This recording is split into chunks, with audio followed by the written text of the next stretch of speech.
Hey everybody, it's Scott back on the Wild Digest, and in this exciting episode, I'm going to be talking about games. We're talking Gen Con, so if that's not your thing, feel free to swipe away. Otherwise, stay right here. Gen Con 2026.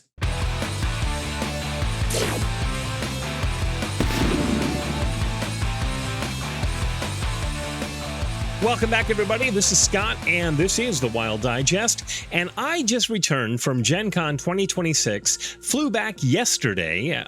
Nice quick flight, early departures in both of my legs of my journey, and actually a really nice day of travel, I have to say, despite having to get up at the ass crack of dawn to get my way back home here on the West Coast. But I wanted to talk a little bit about the convention and share with you some of my haul.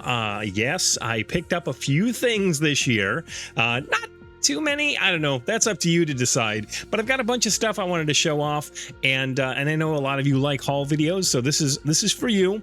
I'll also talk a little bit about some of the games I played. I had a really nice time playing some fun games, and I also had a great time doing things like meeting Joe Manganiello. I'm sure I just mispronounced his name horrifically. Watching him do an actual play of an upcoming D&D sourcebook supplement thing that he's working on, and also I got to sit on a panel with my publisher on Saturday evening or late Saturday afternoon. This was the Pinnacle panel for Pinnacle Entertainment Group, where we talked about all sorts of things related to Savage Worlds and Deadlands and all that kind of stuff. But the panel was, of course, interrupted by a now legendary tornado warning, which a lot of people are talking about online. We'll get to that. But let's start off with the exciting haul. Okay, so one of the big deals about Gen Con is the absolutely colossal exhibit hall that they have there at the Indiana Convention Center. This thing is massive. If you've never been to Gen Con, you probably wouldn't even be able to ingest the scope, or it's just huge. It's absolutely huge. In many ways, I think it kind of rivals that of San Diego Comic-Con. And for me, the real issue is that with Comic-Con, if I wander around the exhibit hall, I look this way and I look that way, and I maybe skip a couple booths of tchotchkes that I'm not interested in to go and maybe find something that looks kind of cool.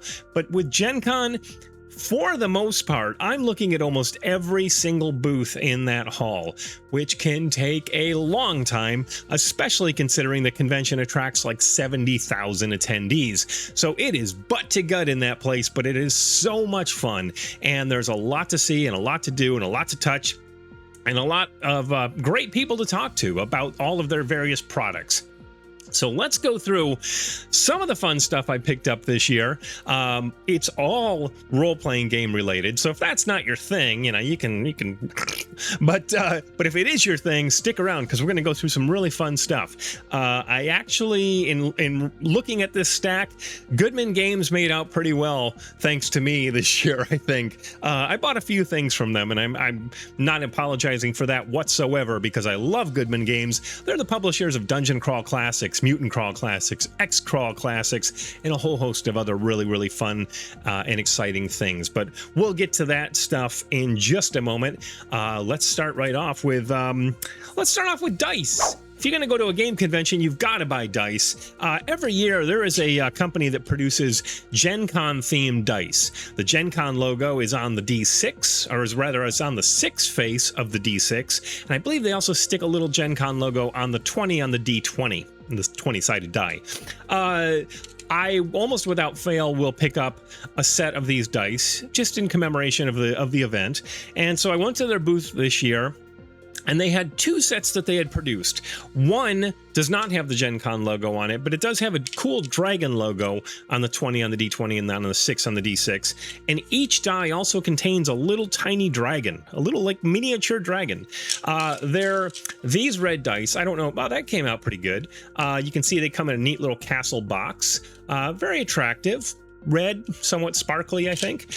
They also produced a purple set, and that one was unfortunately did not make Gen Con in time for us to be able to buy it in person, so we had to order it.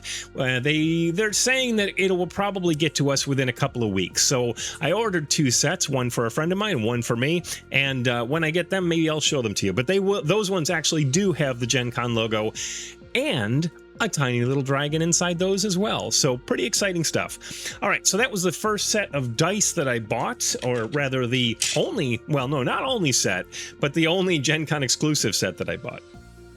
So one of the things I'm always looking for when I wander the convention hall are miniatures and maps and terrain and things like that. And for the most part, I don't do a lot of miniature painting anymore. I just don't have the time for it. I used to do a lot of it, and I have, boxes of painted minis by myself that came out pretty damn good, I gotta say. But I've been more leaning towards using pawns and or pre-painted minis, and I have a ton of them. So always on the lookout for pre-painted mini options, and when I can find a new company that's producing them, I usually leap, because it's a great way to just fill your table with some color and, give it a little bit of diversity as you're playing. So I happened to spot a company called Monster. I believe they're called Monster. And I'll be sure to put the link below and probably on the screen right here, so you can go check out their site. But as I walked by, the first thing I saw was that they had these really neat model terrain pieces. Now, they weren't really to my liking. They were more almost like toy-like. They had almost like a Lego quality or a Playmobil quality to them. So I kind of moved on from that. But I did notice that over on one side of their booth, not only did they have a big bin absolutely filled to the top with little pre-painted plastic minis for, I think it was like $2 each or something like that, but they also had blister packed sets and boxed sets. And so I took a look at those. Paint job wise, they're not great, but they will look fine on the table. And like I said, if you're just trying to populate a tavern or a village square or a dungeon, whatever, these will be perfect. And because they're not the greatest quality, you can toss them in your bag and take them on the road with you and not worry about breaking something really valuable. So I grabbed 2 boxes. I saw that they had a box of Townsfolk, and they also had a box of these Monster Adventure minis. Let's see if I can get a shot of that. Yeah, it looks pretty good. This box contains humans, orcs, gnolls, goblins, zombies, skeletons, and kobolds. And they're like 28 millimeter roughly. Again, painted, pre-painted. The box contains 28 miniatures, and I think it was like $30. So not a bad deal to get that many miniatures for $30. So I grabbed this box of monsters, and I also picked up a box of the Townsfolk. Now the Townsfolk box, I think, said it had 32 miniatures in it, and bizarrely, after I bought it and got back to my hotel room, I opened it up, and someone in the company or in the booth had stuffed 12 more figures in the box. So it was Townsfolk plus some zombies and other monsters, skeletons and things. So I got a absolute bargain on all these figures, and they will definitely be hitting the table at some point in the near future. I could not beat that deal if I tried. So very happy to find those. Right. So I mentioned Goodman Games. We might as well just get to the chunk of the fun stuff, the really fun stuff. So Goodman, as I said, they produce Dungeon Crawl Classics, Mutant Crawl Classics, X Crawl Classics, and lots of support materials for these lines.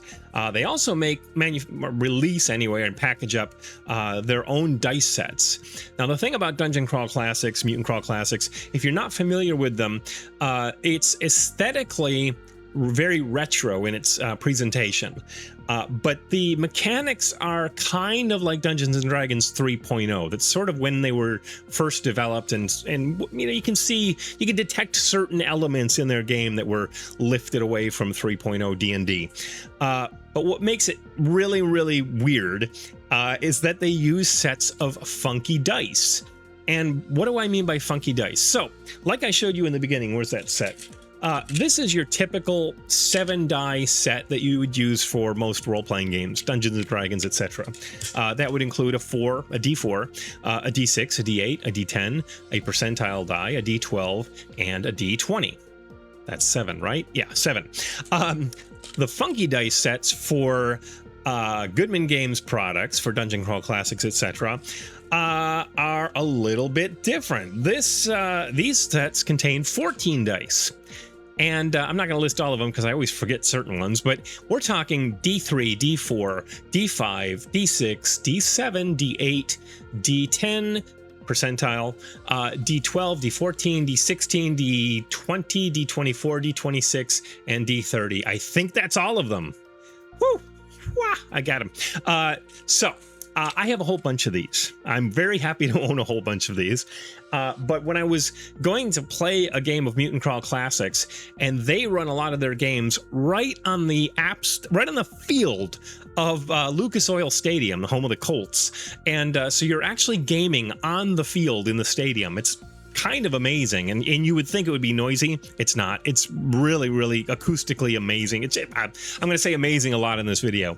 So I sat down to play this game, reached into my bag, and realized I had left my dice back in the hotel room. Well, fortunately, they actually had a little mini booth set up in the stadium, and so I ran over there and I grabbed another friggin' set of funky dice. So these ones are, you can't really see, you probably see a little bit in there. They're kind of a green with gold numbers, kind of sexy. I wanted something that made me think of, like, you know, green slime radiation, whatever, because Mutant Crawl Classics, duh, post-apocalyptic.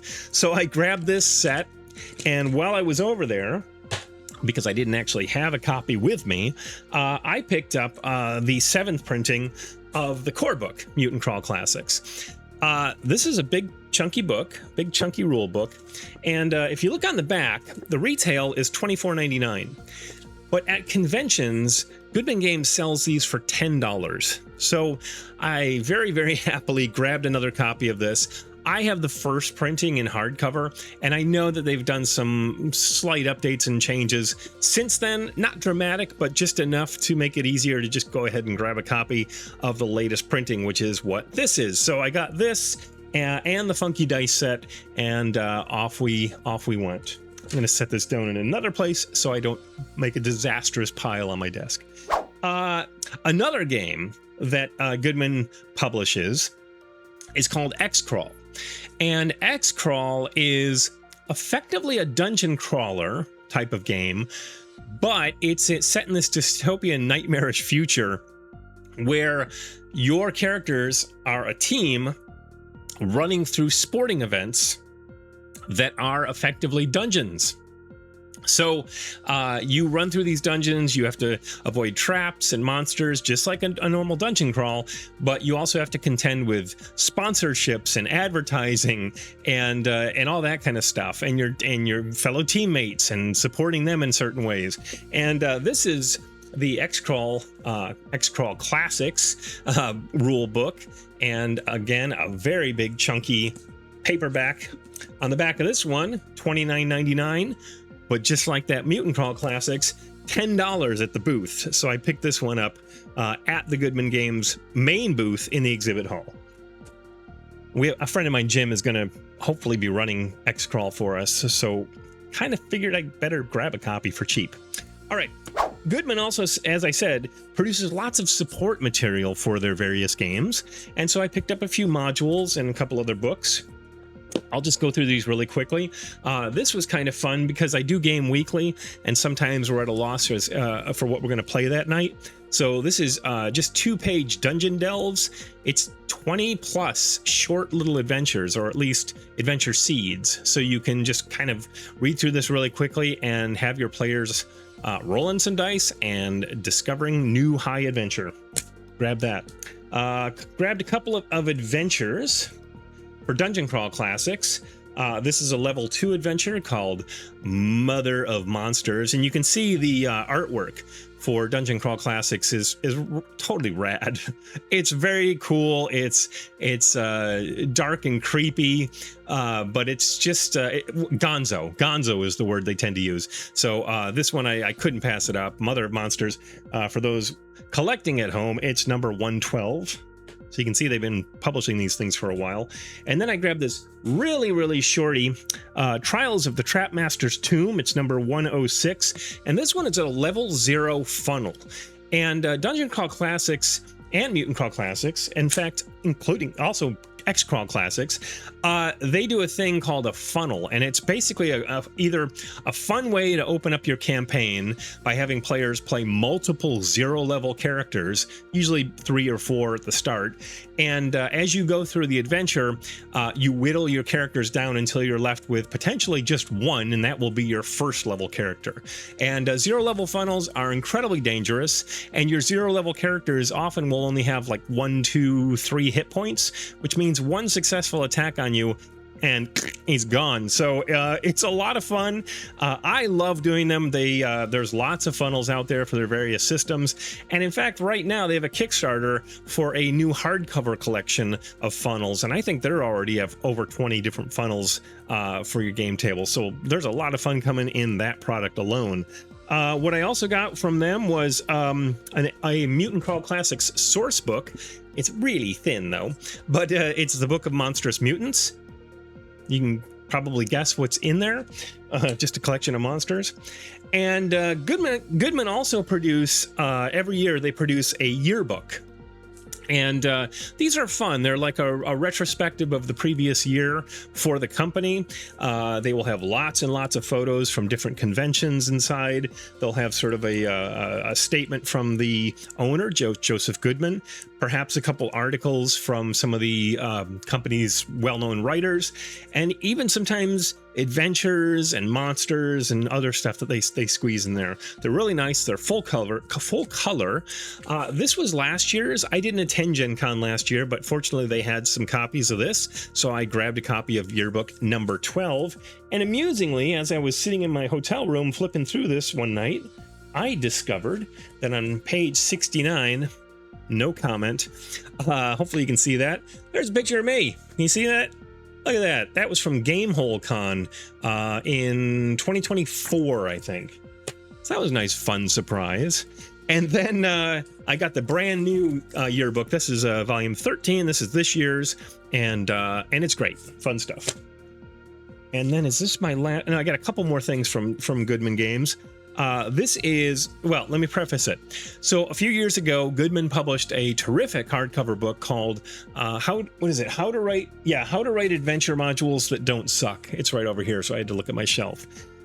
Great collection of essays and resulting samples from a whole host of Goodman Games designers. So they wrote all these great articles, like, you know, how to make a great monster, how to design a cool encounter, all that kind of stuff. So really helpful book, especially if you're a game designer, game writer. And they have a new one called How to Write Even Better Adventures.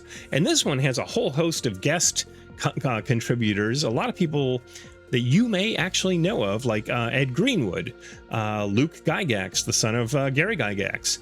Who else is in here? We've got Robin Laws. We have Mike Merles of Wizards of the Coast. Might have mentioned him earlier, maybe. If not, I'll mention him again in a second for a reason. Steve Jackson, that's the American Steve Jackson designer who did the games like GURPS and things like that. And I mean, a whole bunch of other great guys. So big chunky book, more essays, more sample stuff.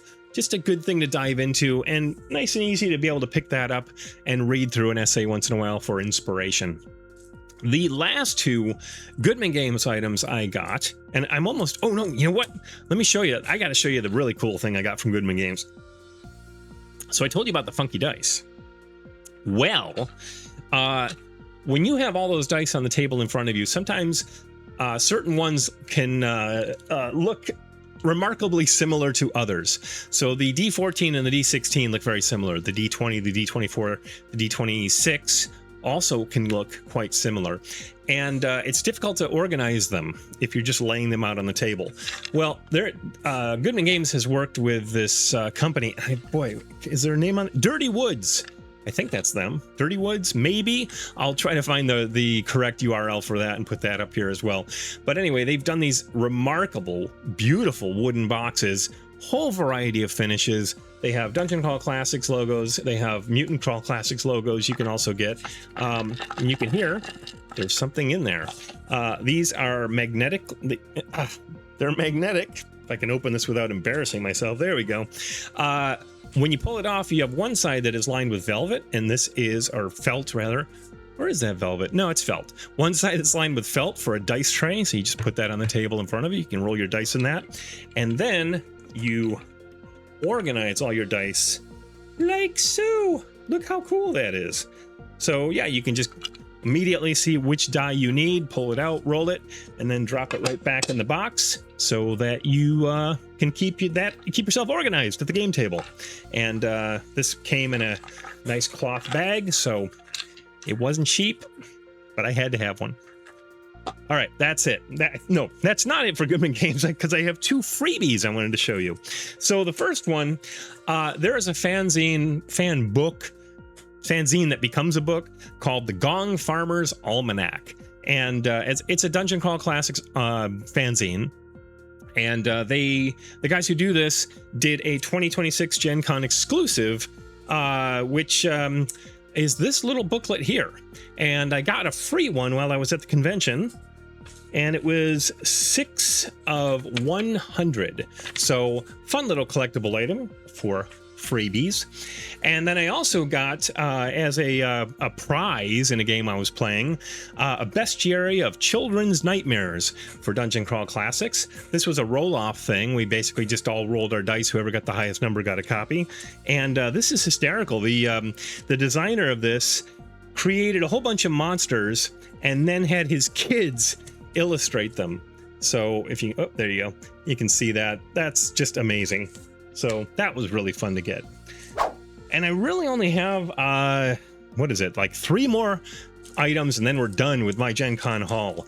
Nothing super exciting coming up. A couple exciting things. Anyway, I run Pathfinder for Savage Worlds for my group, which is based on Pathfinder, which is effectively, a lot of people used to always say it was Dungeons and Dragons 3.75. And this is...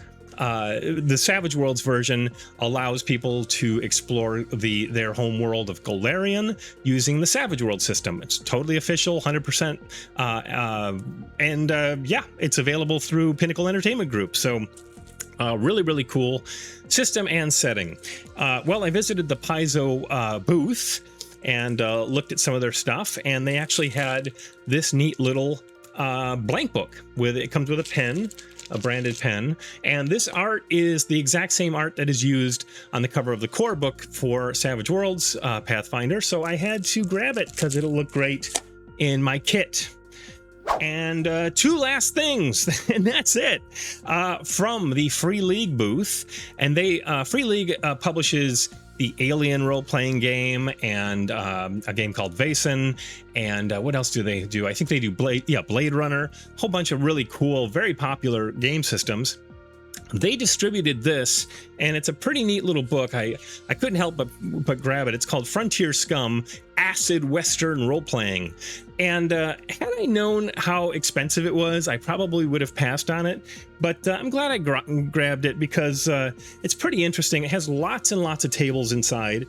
As far as I know, it is a complete role-playing game, a Western role-playing game. If anything, it'll become inspirational for me if I'm working on any Deadlands stuff or anything like that. And then last but not least, I mentioned that I'm always looking for maps and minis and terrain. There's a company called Loke BattleMats, and I don't know if it's Loke or Loki. I'm not sure. It's L-O-K-E BattleMats, or BattleMats rather. They produce some really terrific stuff. I believe this is one of their newest ones. It's Bastions and Strongholds, Essential Maps for Tabletop Role-Playing. And these are terrific. You can just throw this in your bag, and you can see their bright color, 1-inch grid fold-out maps. So fantastic stuff for your game table. And I was happy to find that. And I'm looking around the table right now to see if there's anything else. Not really. Just little odds and ends that I'm not going to share with you. This is my badge from this year's con. You can see my name on there. A couple of ribbons. That was a lot of fun. And I think that's it. So yeah, so Gen Con 2026 done and dusted, and it was absolutely terrific. I had a really fun time this year. I mean, I always have a good time, but some years are better than others. But this year was fantastic overall, except for the tornado warning. I said I was going to mention something about that. So go online, search for Gen Con tornado warning. You will see some crazy footage of rain inside the exhibit hall and flooding in one of the hotels and things like that. I didn't actually experience anything other than the alerts themselves, because we were doing a panel and an interior room in the Marriott. So when all the alerts came across our phones and then they started making announcements over the PA, we had no idea what was going on outside. And when we finally wrapped up, the storm had passed. So it was like we walked out to a nice day. Weird, but everybody else was experiencing some craziness for that hour or so. But that was it. That was probably the only really bit of absolute craziness that happened during the convention. Everything else went, as far as I know, very smoothly. I had a great time again, and I'm looking forward to next year. If you're at Gen Con in 2027, it's still a long way off, obviously, but if you're there, let me know, and we can be sure to hook up and say hi. But that's it. So I just wanted to hop on, show you some of the really cool stuff I picked up from Gen Con 2026, tell you a little bit about the event, and yeah, sort of wrap it up for the year. So I will see you in the next video very soon. Thank you so much for watching.